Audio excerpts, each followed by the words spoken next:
¿Cuál es su teoría, Fernando, de que la NASA borre o quiera evitar dar evidencia de este tema? Yo creo que todo esto se origina en un informe que pidió no sé qué repartición del gobierno norteamericano, o si incluso la presidencia misma de Estados Unidos, hace mucho tiempo, en los años 60, creo que fue a una universidad, o varias universidades, que estudiaran cuál es el efecto de que se revelaran que existen seres inteligentes no humanos. Y la respuesta de ese informe fue que cuando una civilización, lo que ha ocurrido normalmente, cuando una civilización tiene un encuentro súbito con una civilización muy superior, esa civilización se destruye. Y ponían el ejemplo lo que pasó con el mundo azteca con la llegada de los españoles, que se derrumbó en cuestión de días o semanas o meses, se derrumbó ante el impacto, la desmoralización que produce ver personas con una tecnología superior. En el caso de los españoles con los aztecas, había una distancia muy grande, pero esa distancia no es nada comparada con la distancia que habría entre seres capaces de manejar estos artefactos y nosotros. Entonces, ellos decían que se corría el riesgo de que se produjera una total debacle de la sociedad, del orden social. Y entonces, yo creo que en parte por ese informe y en parte porque lo mismo deben haber sospechado, intuido, sentido desde mucho antes las autoridades, se ha seguido una política sistemática de encubrimiento. Y cuando digo sistemática, es sistemática. Y esto no lo digo yo, se han escrito ensayos, libros sobre este tema del encubrimiento, no ya de los UFOs mismos, sino que del encubrimiento de estos fenómenos. Y la verdad es que incluso hay documentos que han sido encontrados, porque finalmente las cosas se saben, documentos que alguna vez se escribieron por en los años 50 y que van a dar a los archivos, en un momento dado son desclasificados, nadie le sigue ya la pista de las organizaciones estatales a ese documento que guardaron hace 40, 50 años, entonces de repente llega a las manos los investigadores y ahí aparecen documentos donde entonces dice que hay que desprestigiar, ridiculizar a todas estas personas que se dicen testigos de tales o cuales eventos extraterrestres. Y esa política de ridiculización se lleva a cabo hasta el día de hoy en todo lo que podríamos llamar los medios de comunicación norteamericanos. Si ustedes entran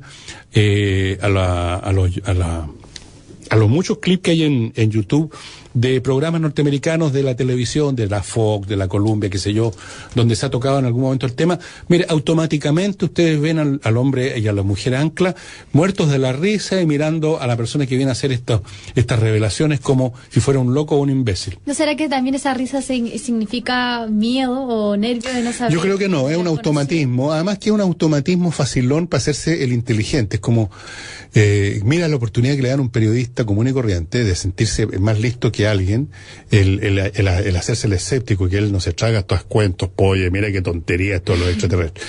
Y no importa quién sea el que aparezca hacerlo. Yo le voy a contar una cosa que muchos de ustedes no deben saber, estimado amigo. Un ministro canadiense, un hombre que trabajó en el Ministerio de Defensa de Canadá, no estamos hablando entonces del señor que vende maní, claro. Un señor que trabajó en el Ministerio de Defensa por muchos años, creo que por 2 gobiernos seguidos, fue a una sesión del Congreso norteamericano, en algunas concesiones que se hacen para tratar temas, y dijo de frentón lo que te estoy diciendo, que el fenómeno es real y que hay una política de encubrimiento hace muchos años. No sé, por miedo a cuáles serían las consecuencias, por ejemplo, para las religiones. ¿Cuál es la consecuencia para las religiones de que resulta que aquí no hay simplemente un hombre creado por Dios, sino que está repleto de criaturas inteligentes por todos lados? ¿Cómo encajas tú, por ejemplo, el cristianismo con eso? No, yo creo que se desmorona. Bueno, fíjate, lo interesante es que en el Vaticano, y hay esos reportajes también se encuentran, ustedes los pueden encontrar en internet, hace ya unos 20 años o 15 años, empezó a cambiar el lenguaje respecto a estas materias y ya empezaron a haber voceros del Vaticano, o sea, estamos hablando de los sacerdotes que trabajan en lo que podríamos llamar la burocracia más elevada de la Iglesia Católica, que dicen que no ven por qué la omnipotencia de Dios va a tener el límite de crear inteligencia solamente aquí. Y que es posible que hayan otros seres inteligentes. Y hacen una serie de disquisiciones sobre cuál es el significado que eso tiene para la teología cristiana en términos de la redención y un montón de cosas más. En otras palabras, esto es un tema que en distintas partes ha sido encubierto, en Estados Unidos de forma notoria. Y en otras partes se ha empezado a revelar, porque lo que ocurre con todos los secretos, que al final se salen por algún lado, ¿no?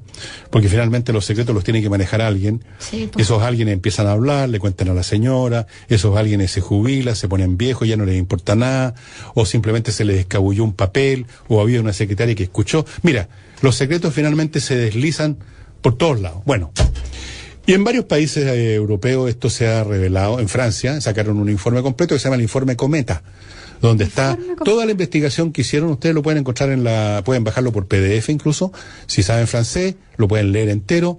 Ahí están los testimonios, los estudios, los análisis de oficiales de la Fuerza Aérea Francesa, científicos, astrónomos, etcétera, sobre estos fenómenos. Lo mismo están haciendo en Inglaterra, que están soltando material que antes estaba clasificado en el Ministerio de Defensa.